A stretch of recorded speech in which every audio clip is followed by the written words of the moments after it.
vue du ciel, la Terre n'est plus à nous. On la partage avec tout ce qui vit.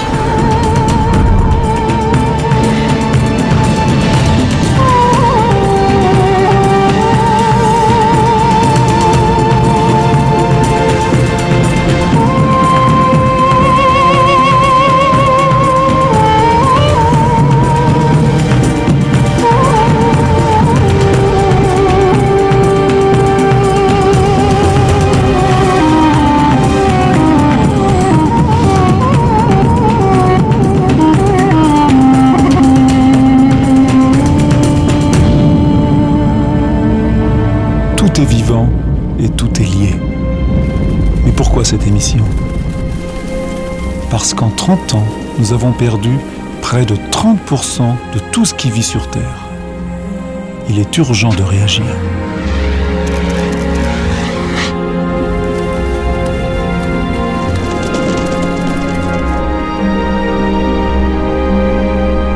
Bonsoir.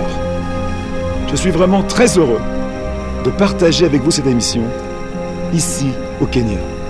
C'est un pays magnifique qui réunit un grand nombre d'espèces animales et végétales assez faciles à voir. C'est l'endroit idéal pour parler de la biodiversité, c'est-à-dire du tissu vivant qui couvre notre planète, du plus petit au plus grand. Dans cette émission, nous allons faire un état des lieux de la planète et aujourd'hui du vivant. Et nous allons voir que sans céder à la panique, il est urgent de réagir devant les agressions parfois irrémédiables que nous lui faisons subir. C'est un formidable voyage au cœur du vivant qui nous emmènera au Kenya observer les derniers grands fauves en liberté. Et nous assisterons à l'une des plus grandes migrations du monde animal. 1,5 million de gnous arrivent de Tanzanie.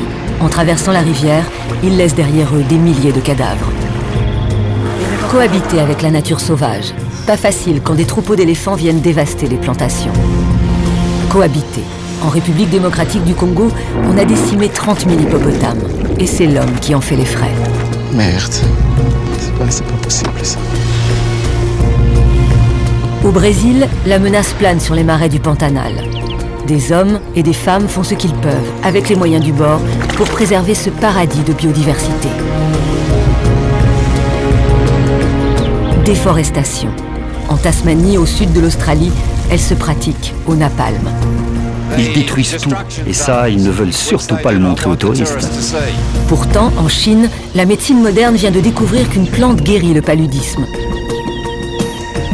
En détruisant les forêts, nous nous privons de la grande pharmacie de la nature.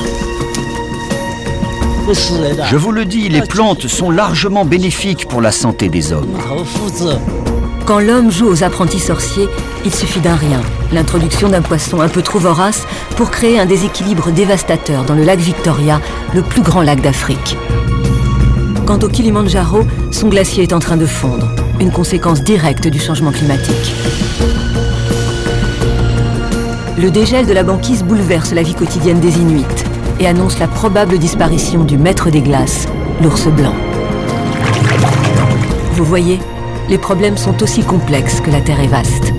Mais ce qu'elle sera demain, nous le décidons aujourd'hui.